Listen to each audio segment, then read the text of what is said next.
Hi, everybody. I'm Bryant Kenny, and welcome to ESPN Classic's Top 5 Reasons You Can't Blame, a series that takes a fresh look at sports personalities who are remembered largely for their mistakes, controversial moments, or questionable decisions.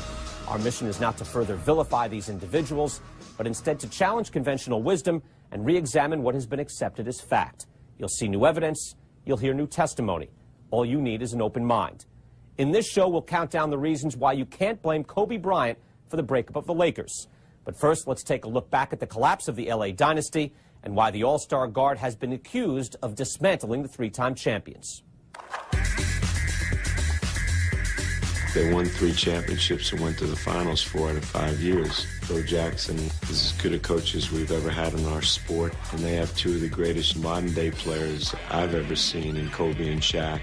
To me, Shaq's the most dominant player we've ever had. Can you dig it? Kobe's probably the only player I believe out there that really, truly believes he can actually be better or have a better legacy than Michael Jordan.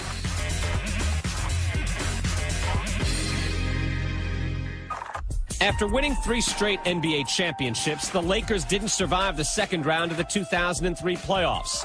In June, Kobe Bryant put the team on notice that changes may be on the horizon. Kobe told me these are his words. He will become a free agent at the end of next season. He will opt out of his contract. I think that Kobe is a calculated guy. He was trying to force the Lakers to make a decision. He's Shaq or Phil Jackson. He knew what kind of panic that might send through the organization.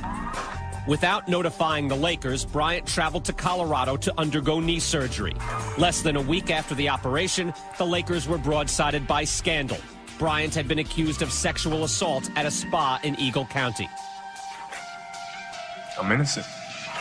I didn't force her to do anything against her will. I'm innocent. At training camp, the Lakers, who had acquired All-Stars Karl Malone and Gary Payton in the offseason, were caught in the glare of negative publicity, and the seeds of discontent towards Bryant began to mushroom. The first day of practice, they weren't talking about winning a championship. They were talking about, is he going to be able to play? Is he going to go to jail? If he didn't have the sexual assault charge hanging over his head from the beginning, that team would have been mentally in a much, much better position. This group of players was as dysfunctional of a team I've ever seen. The fact that he had put this distraction on the team was too much for Shaq to think about. I think there was a lot of anger towards Kobe. With his trial and Kobe upset at everybody and everybody upset at Kobe, things just got crazier and crazier.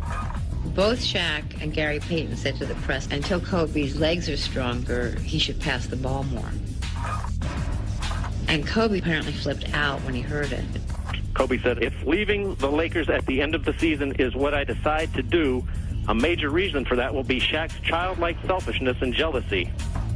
It was Shaq's team. Shaq was the sun, and the other guys would be the planets. Kobe was never that happy as a planet because he had his own sun potential. Phil is trying to balance egos here.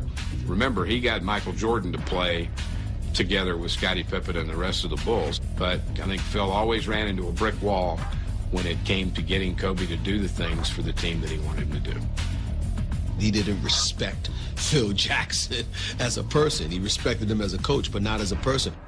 Despite the bickering, the talent-laden Lakers got off to a fast start and coasted to the playoffs. Their 56-26 record was 3rd best in the West, and they beat the Spurs and T-Wolves on the way to the finals. The Lakers are headed back to the NBA Finals once again. But in the finals, it was clear that the star-studded Lakers machine was less than the sum of its parts. Bryant, in particular, misfired, hitting just 4 of 23 three-point attempts. The man who had surpassed Jordan drew criticism from inside and outside his dysfunctional team. Kobe was bringing this team down. He just ignored Shaq when he was on the floor. He was just launching shot after shot without a prayer of it going in. Kobe leans last. His 16-footer is way strong. Kobe's following his 10-footer is an air ball. Kobe now 0 for 5. Sometimes there was a personal agenda that came in play, and it was an irritant to the team, and it was an irritant to me, and it was an irritant to Shaq. And I know right then, Shaq decided, that's it, I'm done, I'm out of here, because he couldn't play with such a selfish player. The Lakers fell in 5 games to the unselfish Pistons. And 3 days later, Phil Jackson was relieved of his duties. By mutual agreement between the coach and his bosses, Phil Jackson won't be back to lead the Lakers. Everyone who was around that situation believes that Kobe would have left the Lakers organization if Phil had remained as coach. 1 month later, Shaq was traded to Miami. I think Jerry Buss drank the Kobe Kool-Aid, so that meant Shaq and Phil were going to go. It's clear that he has manipulated Buss. That's dangerous. I think it's dangerous to give a player that kind of control. Kobe really did orchestrate a lot of this. It's hard not to blame Kobe. You've just seen why Bryant is the man everyone likes to blame for the breakup of the Lakers. Now, before we count down the top 5 reasons you can't blame Kobe, here are a few mitigating circumstances that speak in his favor. We call them the best of the rest. The Lakers' diminished supporting cast. The supporting players around Shaq and Kobe changed. We lost Ronnie Harper to retirement. Brian Shaw got older. Robert Horry was starting to be on the downhill side of his athletic career. Fox got injured. We just got depleted as a team and broken down. Another best of the rest, the voracious Los Angeles media. The feud between Kobe Bryant and Shaquille O'Neal played like low comedy, but everyone, it seemed, was tuned in. Arguably the most talented starting lineup in NBA history is in disarray. That was As the World Turns in professional sports in LA. 2 of the best players in the game don't like each other. That Laker family is drama. We love it. It's the best soap opera on the planet. The whole country was tuning in to find out what's going to happen next. I got Denzel walking up to his Cheryl, what's really going on? I said, I don't know, Denzel. I said, but it's a mess. I know. None of us could make up the things that have happened to this team. The story was kind of like a bucking horse, you know, you're just holding on every day. When you're in a media market like LA, when you're the glamour team of the league, and everything that you do on the court, off the court is reported. That's an exhausting environment in which to live your life on a daily basis. Ultimately, no team can continue to keep that up.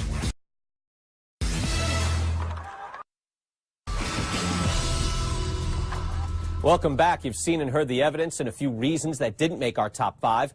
Without any further ado, let's begin our countdown. Reason number 5, Jerry West. His departure left a void in the Lakers. Jerry West's departure, that was the beginning of the end of the Lakers as we know it. West built the team. West had a way of commanding respect. Without him, maybe that organization lost its kind of controlling rudder. A 14-time All-Star selection in the 1960s and 70s, West later became the Lakers' executive vice president of basketball operations and architect of their dynasty in the 1980s. He commanded respect like no other individual in the organization. Jerry West was the key to keeping those guys together. Jerry West was like a father figure to them.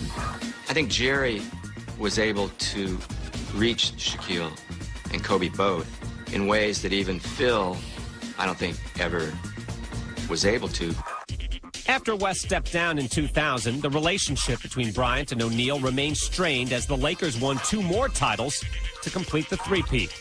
General manager Mitch Kupchak tried to keep the war between his stars from escalating. Jerry West had to put out these fires time and again. It's not that Mitch Kupchak is not capable of dealing with these things. It's just that he didn't have in Shaq's eyes the cachet, the portfolio.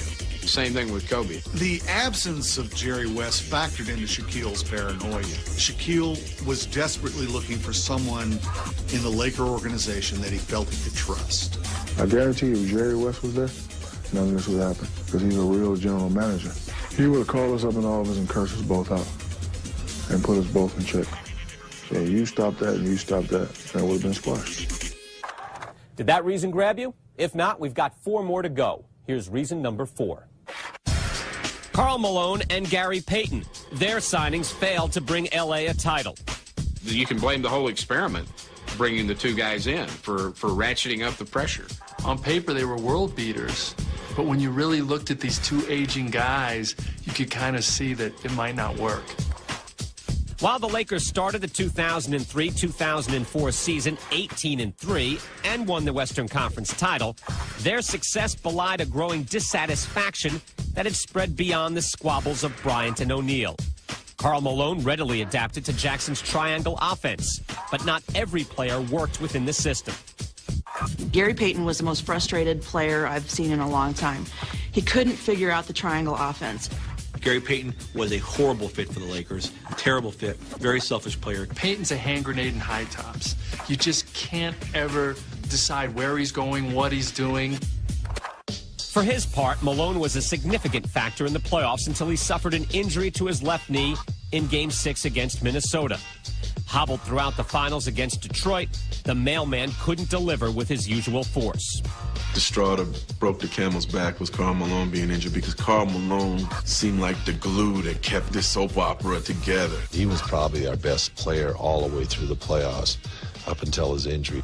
Unfortunately, at the end of the season, Gary Payton was healthy and Karl Malone was not. If it was the other way around, if Karl Malone was in there and Gary Payton wasn't, the Lakers might have won the championship and still stay together. To me, losing Malone to the injury is the biggest single factor that you can blame in the breakup of the Lakers as we knew them.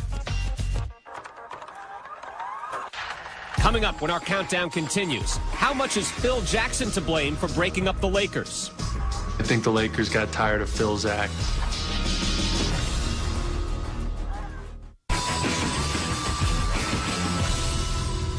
Welcome back. Did the first two reasons stop and make you think? If so, here's some more food for thought. Reason number 3.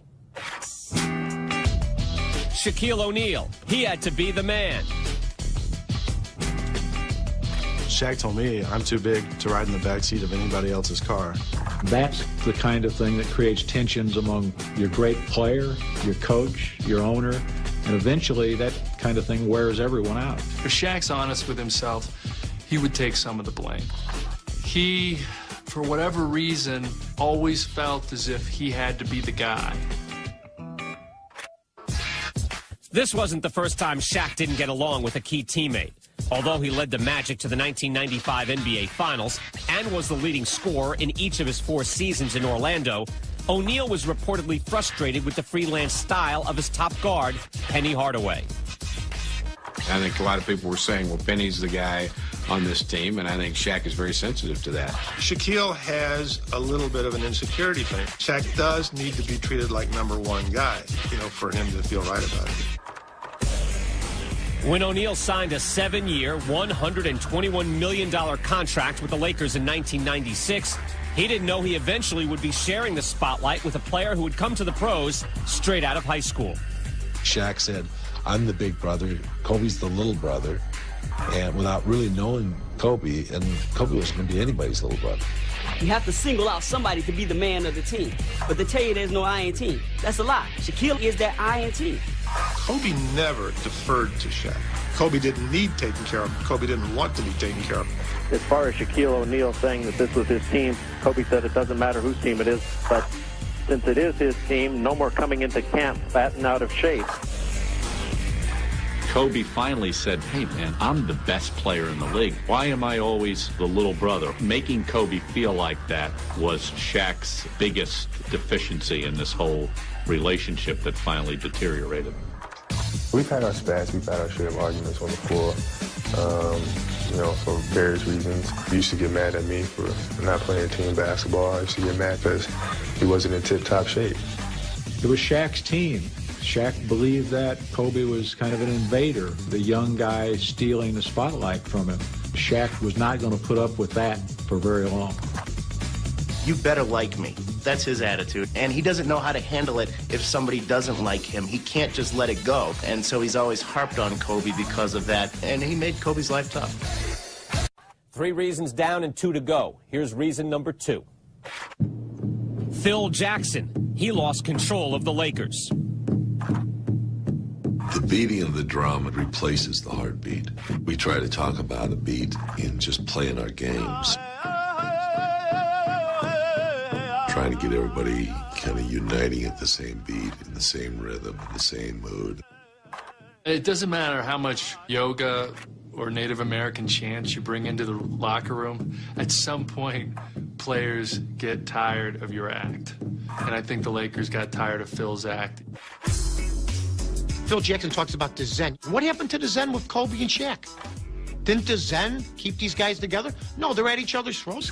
I don't think anybody on that team really likes Phil Jackson. Phil Jackson's a difficult person to understand. He's condescending, he's arrogant. When Jackson arrived in Los Angeles in 1999, he didn't embrace his young star. Instead, he used Kobe as a lightning rod, in much the same way he had used Chicago's Jerry Krause. When Phil Jackson was in Chicago, he motivated his team with the idea that here's this outsider, the general manager, Jerry Krause, and we're going to do everything we can despite Jerry Krause.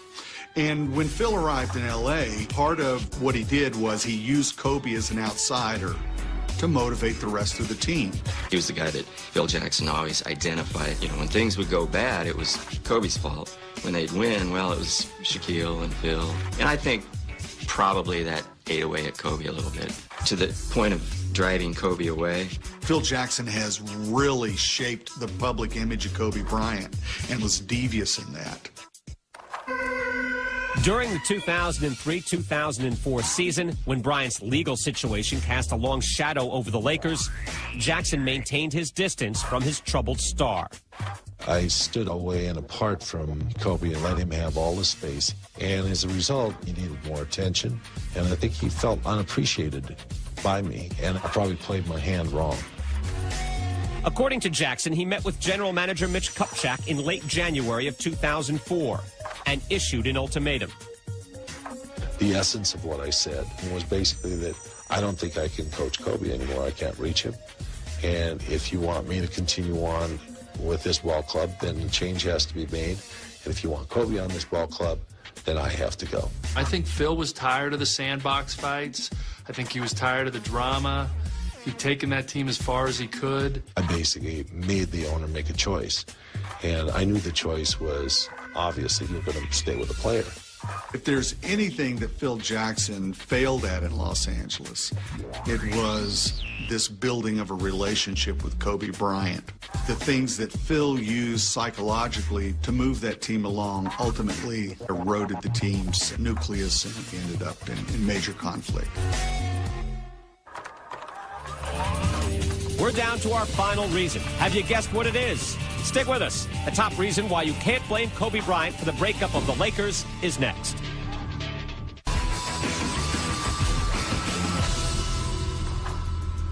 Let's recap the top 5 reasons why Kobe Bryant is not to blame for breaking up the Lakers. Number 5, Jerry West's departure from the Lakers. Number 4, Karl Malone and Gary Payton. They failed to bring a championship to L.A. Number 3, Shaquille O'Neal. He had to be the man. And number 2, Phil Jackson. He lost control of the Lakers. Welcome back to the top 5 reasons you can't blame Kobe Bryant for the breakup of the Lakers. You've seen reasons 5 through 2. Now, the number 1 reason why you can't fault Kobe.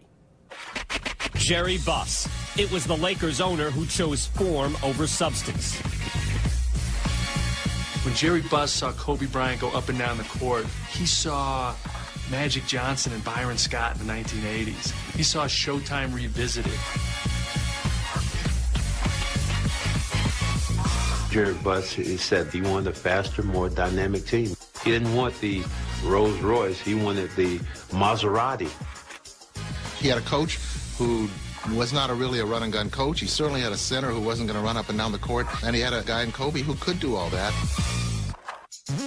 Jerry Buss started his reorganization by dismissing the coach who had brought him 3 titles.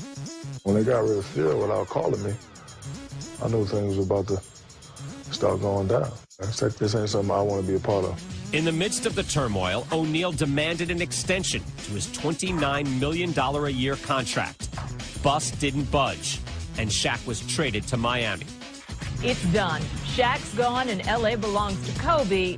Jerry Buss had a big problem with paying Shaquille that much money. It was very apparent, actually, that he was declining. You know, he was not what he had been. That's a franchise decision done, in my opinion, for the best health of the franchise. I think Shaq took it more personally than it was intended. I don't take nothing personal, man. I figured they would get rid of me first because they figured that I was the problem to him. And Kobe's their guy. He's the future, whatever that means. And I understood that. Everything broke out about the trade and people blaming me for it. You know, Shaq's leaving. He's not happy there, so Kobe must have ran him out. It's not true. I said, Kobe, I don't want any kind of blame to come on your shoulders. I just want to tell you what I've decided to do and what kind of team I want to have. When Jerry Buss traded Shaquille, he had no commitment from Kobe whatsoever that he was coming back, and they were terrified for 2 weeks. Having opted out of the last year on his contract, Bryant declared himself a free agent and flirted with the idea of joining the Clippers. But Buss was determined to keep his 25-year-old all-star guard. 7 weeks before the sexual assault charges against Bryant were dropped, he re-signed with the Lakers for 7 years and $136 million. I'm happy to be back. I'm happy to be playing for the Lakers. I'd love to play a game with somebody knowledgeable about basketball, put them in the driver's seat, and say, what would you do in this circumstance? I'm pretty sure they would have done exactly what I did. Jerry Buss basically said, Kobe Bryant's our most important asset. That's the guy we have to keep happy. And the way to keep Kobe happy is if Phil is gone and if Shaq is gone. I think the person you have to blame for the breakup of the Lakers is Jerry Buss. Well, there you have it, the top 5 reasons you can't blame Kobe Bryant for the breakup of the Lakers. We can't always change your mindset, but at least we may have made you think about it in a different light. I'm Brian Kenny. Thanks for joining us.